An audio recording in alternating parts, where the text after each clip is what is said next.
మీకు ఒక నెల క్రితం మనం మాట్లాడాం ఒక వీడియోలో. అది దేని గురించి?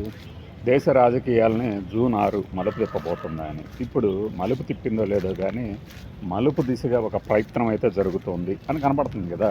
కాక్రోచ్ జనతా పార్టీ ఈ యువకులు కొన్ని రోజుల నుంచి ఇక్కడ ఆందోళన చేస్తున్నారు. బట్ దానికంటూ ఒక కదలిక లేదు. అయితే ఇప్పుడు పార్లమెంటు సెషన్స్ జరుగుతున్న నేపథ్యంలో వాళ్ళు వేలాదిగా యువత వచ్చి పార్లమెంట్ మెయిన్ గేట్ దాకా వచ్చారంటే అర్థం చేసుకోండి ఎక్కడ దాకా వెళ్ళారు అనేది. గేట్లకు తాళాలు వేసుకొని పార్లమెంట్ సెషన్స్ నిర్వహించుకోవాల్సినటువంటి స్థితి ఏర్పడింది. ఈ క్రమంలో రాహుల్ గాంధీ గారు, ప్రియాంక గాంధీ గారు రోడ్డు ఎక్కారు. యువకుల మీద, విద్యార్థుల మీద లాఠీ చార్జీ చేయడం ఏంటి, ఇది తప్పు కదా అని. మరి ఇది వాస్తవానికి నీటి పేపర్ లీకేజ్ అయింది, కొంతమంది సూసైడ్ చేసుకున్నారు. వాళ్ళందరికీ న్యాయం చేయాలి, ఆ డిమాండ్ సహేతుకం. దాని వెనక రాజకీయం లేదు కాబట్టి రాజకీయ పార్టీల మద్దతు తప్పేమి లేదు, ఇస్తాయి. బట్ అధికార పక్షం దానికి విదేశీ కుట్ర ఉంటుందంటే, అనుమానాలు ఉన్నాయంటే, ఏమైనా అదే సమయంలో ప్రతిపక్షం కూడా ఇది ప్రభుత్వం తాలూకు వైఫల్యం కింద చెప్తుంది. ఈ రెండు పరిణామాలు సహజమే. మరి యూత్ 56 ఏళ్ల యువకుడి కోసం కాదు నేను మాట్లాడేదని మోడీ గారు వేసడించారు, జోక్ వేశారు. దాంతో రాహుల్ గాంధీ గారికి ఎక్కడ కాలినట్టుంది, వెంటనే రోడ్డు మీదకి వచ్చేసి ప్రధాన నివాసాన్ని ముట్టడించేందుకు వచ్చారు. అయితే ఇది ఆ మాట అన్నందుకే ఆయన కాకపోయినా వేరే విషయం. కానీ ఇప్పుడు బాధ్యత నీటి పేపరే కాదు, ఏ పేపర్ కూడా లీక్ అవ్వకూడదు, అది జాతి బాధ్యత అన్నప్పుడు మరి మంత్రి గారికి ఏ బాధ్యత ఉండదా? ఆయన రాజీనామా చేయాలని అడుగుతున్నారు. దాంతోనే ఆయన రాజకీయ కెరీర్ ముగిసిపోదు కదా. తర్వాత కొన్ని రోజుల తర్వాత మళ్ళీ తీసుకోవచ్చు కదా మంత్రివర్గంలోకి. లేదు మేము ఇలానే ఉంటాం, మేము తగ్గాల్సిన అవసరం లేదనుకుంటే, యూత్ తాము కోరుకున్నటువంటి ఈ టైమింగ్ కూడా ఎందుకు ముఖ్యం అంటే పార్లమెంట్ జరుగుతుంది కాబట్టి. ఈ క్రమంలో మనకి జెన్జీ మూమెంట్ అంటూ బంగ్లాదేశ్, నేపాల్, ఇంకెక్కడో చేసిన మూమెంట్లు ఇండియాలో వస్తుందా అన్నారు. ఇండియాలో రాకపోవచ్చు, కానీ ఇప్పుడు జరిగింది కాక్రోచ్ జనతా పార్టీ అనేది ఈ జెన్జీ మూమెంట్లో ఒక భాగం కింద అర్థం చేసుకోవాలి కదా. అదే నేను అర్థం చేసుకొని గుర్తించను, చాలా తక్కువగా చూస్తాను, దాన్ని అసలు లెక్క చేయను అని ఒక విధమైనటువంటి లైట్ తీసుకోవటం, సిచ్యువేషన్ని సీరియస్గా తీసుకోకపోవడంతోనే ఇప్పుడు పార్లమెంట్ దగ్గర ఇంత స్థాయి ధర్నా జరిగింది. ఈ మధ్యకాలంలో ఇలాంటి మూమెంట్ ఎక్కడా లేదు. అప్పుడెప్పుడో 14 ఏళ్ల క్రితం నిర్భయ గ్యాంగ్ రేప్ సందర్భంగా జరిగింది. ఆ తర్వాత లోక్పాల్ బిల్లు, జనలోక్పాల్ బిల్లు కోసమని అన్నా హజారే గారి ఆధ్వర్యంలో ఆయన్ని ముందు పెట్టి అరవింద్ కేజ్రీవాల్ గారు, కిరణ్ బేడి వీళ్ళందరూ వెళ్ళారు. అప్పట్లో మరి పొలిటికల్గా పార్టీల తాలూకు సపోర్ట్ వచ్చిందా అంటే వెనకుండా నడిపించారు ఖచ్చితంగా. ఆ తర్వాత అందరూ అదే చేశారు. ఇప్పుడు విచిత్రంగా అరవింద్ కేజ్రీవాల్ గారి పార్టీ కాంగ్రెస్ పార్టీ చేస్తున్న దాన్ని తప్పుపడుతుంది. అంటే గడ్డివామ దగ్గర కుక్క బాపతో అంటే ఇదేనేమో అనిపిస్తుంది మనకి. లేకపోతే వాళ్ళు చేయలేదు ధర్నా, వీళ్ళు చేస్తున్న వాళ్ళని ఆక్షేపిస్తున్నారంటే, సరే ధర్నాకే వ్యతిరేకమా, కాంగ్రెస్ ధర్నా చేయడాన్ని వ్యతిరేకిస్తున్నారా అనేది కూడా చూడాలి కదా మనం. అంటే ఈ ధర్నా కాంగ్రెస్, ఆమ్ ఆద్మీ పార్టీ చేపడితే కరెక్టు, లేదు కాంగ్రెస్ చేపడితే తప్పు అని కాదు కదా.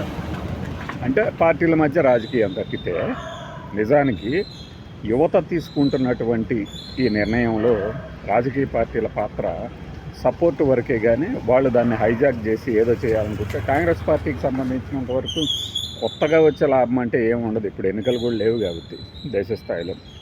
అయితే టైమింగ్ ముఖ్యం. ఈ టైంలో ఇలా చేశారు కాబట్టి దానికి గుర్తింపు వచ్చింది. ఆ సోనం వాంగ్చుక్ అనే ఆయన నిరాహార దీక్ష కానీ మరొకటి కానీ. ఈ క్రమంలో దేశ రాజకీయాలను మలుపు తిప్పనుందా అనేది రాబోయే రోజుల్లో ఖచ్చితంగా అయితే మనం చూడబోతున్నాం.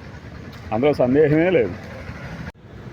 ఈ వీడియోని వాస్తవానికి 4:30 నిమిషం దగ్గర నేను ఆపేశాను. కానీ మళ్ళీ ఎందుకు మొదలుపెట్టానంటే, దీంట్లో వెంటనే ది డిబేటర్ గాడు వచ్చేసి మోడీ ప్రభుత్వం మీద ముప్పేట దాడి జరుగుతుందా అంటూ బయలుదేరాడు. ఎందుకంటే పంజాబ్, హర్యానా, రాజస్థాను, కొన్ని ఉత్తరాది రాష్ట్రాల నుంచి మహాపంచాయతీ పేరిట రైతులు పంజాబ్ నుంచి ఆ ఢిల్లీ బోర్డర్ దగ్గరికి వస్తున్నారు ఒక పెద్ద ఉద్యమానికి, ఆందోళనకి పిలుపు ఇవ్వడానికి. అది ఏంటి అంటే అమెరికా ట్రేడ్ డీల్. అమెరికాతో ఇండియా ప్రభుత్వం కుదుర్చుకున్నటువంటి ట్రేడ్ డీల్కి సంబంధించి అమెరికా వ్యవసాయ ఉత్పత్తులు మన దేశంలోకి చౌక ధరల్లోకి ఎంట్రీకి మార్గం సుగమం చేశారు కాబట్టి దాన్ని వ్యతిరేకిస్తూ వీళ్ళు ఒక ఆందోళనకు పిలిపించారు. దీనిని ఎట్లా తప్పుపడతాడు ఆయన? At the same time Congress road మీదకి వచ్చింది.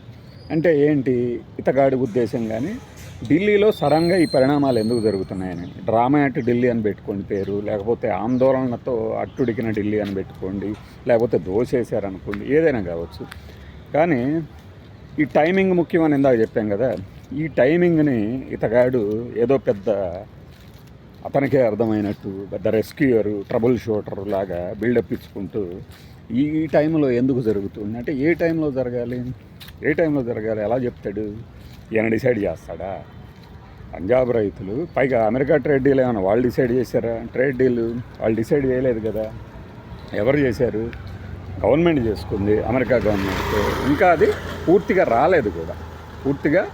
రాలేదు. అమల్లోకి వచ్చే ముందే తమ నిరసన తెలియజేయాలనుకున్నారు. ఇలానే 2020లో కూడా అగ్రికల్చరల్ బిల్స్ 3 బిల్స్ని రైతులే ఎదుర్కొన్నారు. కొంతమంది చనిపోయారు, హింసాత్మకంగా మారింది. ఆ కోణంలో ఇక్కడ ఈ ఆందోళనకు పిలిపిస్తే వెంటనే హర్యానా ప్రభుత్వం వరకు కొద్దిగా వెంటనే అలర్ట్ అయ్యి మీ డిమాండ్ల మేరకు మేము సెంట్రల్ గవర్నమెంట్తో 10 రోజుల్లోపు మాట్లాడిస్తామని చెప్పేసి వాళ్ళని ఉపశమింపజేశారు. మరి మిగిలిన రాష్ట్రాల రైతులు వాళ్ళు ఏం చేయాలి? పంజాబ్లోనే వచ్చే సంవత్సరంలో ఎన్నికలు ఉన్నాయి, అసెంబ్లీ ఎన్నికలు. సో ఈ ఎన్నికల సమయంలో ఇలాంటి ఒక ఆందోళన బయలుదేరితే అది మనకి తప్పకుండా నష్టం చేస్తుంది అనేది ఎన్డీఏ వాళ్ళకి తెలుసు. ఈ కోణంలో హర్యానా వరకు చేశారు, కానీ పంజాబ్లో ఏం చేయబోతున్నారు? పంజాబ్లో ఆమ్ ఆద్మీ ప్రభుత్వమే ఉంది. ఇది ఆమ్ ఆద్మీ ప్రభుత్వానికి ఒక షాక్ అన్నమాట.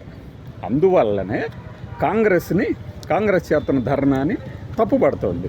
లేకపోతే ఒక పార్టీ చేస్తున్న ధర్నాని ఇంకొక పార్టీ ఎలా విమర్శిస్తుంది? పర్టికులర్గా పార్లమెంట్లో జరుగుతున్న ఆందోళనల సందర్భంగా పార్లమెంట్లో కూడా నీట్ పేపర్ లీకేజీ వీటి గురించి కాంగ్రెస్ సహా విపక్షాలన్నీ పోరాడుతుంది. ఇక్కడ యువత తాలూకు ఉద్యమాన్ని హైజాక్ చేస్తుంది కాంగ్రెస్ అని చెప్పడం కాదు. రాబోయే ఎన్నికల్లో ఆమ్ ఆద్మీ పార్టీకి ఎర్తు పెట్టే దిశగా ఏదన్నా పరిణామాలు చోటు చేసుకుంటాయా అనేది ఒకటి. కాంగ్రెస్ యువత తాలూకు ఉద్యమాన్ని హైజాక్ చేస్తుంది అనుకుంటే అది ఆమ్ ఆద్మీ పార్టీకి ఎందుకు? ఎటు బీజేపీ చూసుకుంటుంది, పని ఎటు చూసుకుంటుంది. ఈ రాజకీయ వ్యూహాల మీద డిబేటర్లు ఏం చేస్తారు? తమ పార్టీలకి మనం అంటకాగుతున్నాం కాబట్టి మనం పాలు పంచుకుంటున్నటువంటి పార్టీలకు కూడా మద్దతు ప్రకటించాలి అనేది అతగాడి ఉద్దేశం కావచ్చు. బట్ అది నిజంగా జరుగుతుందా లేదా? ఈ మాత్రం తెలివిడి జ్ఞానం లేకుండా ఊరికనే ముప్పేట దాడి జరుగుతుందా మోడీ ప్రభుత్వం మీద, లేకపోతే మా మీద జరుగుతుందా, ఇలా ఎందుకు జరుగుతుంది, అలా ఎందుకు జరుగుతుంది అనే బదులు ఆ ఇష్యూ ఎందుకు రైజ్ అయింది? ఒక ఇష్యూ నీట్ పేపర్ లీకేజీ, ఇంకొక ఇష్యూ ట్రేడ్ డీల్లో రైతుల ప్రయోజనాలు దెబ్బతింటాయని, మూడవది కాంగ్రెస్ పార్టీ ఎప్పటి నుంచో లాస్ట్ టైము చేసింది, ఇప్పుడు చేస్తుంది. మరి ఈ మూడింటిని ముప్పేట దాడిగా అతను ఎందుకు భావించాడనేది తనకే తెలియాలి.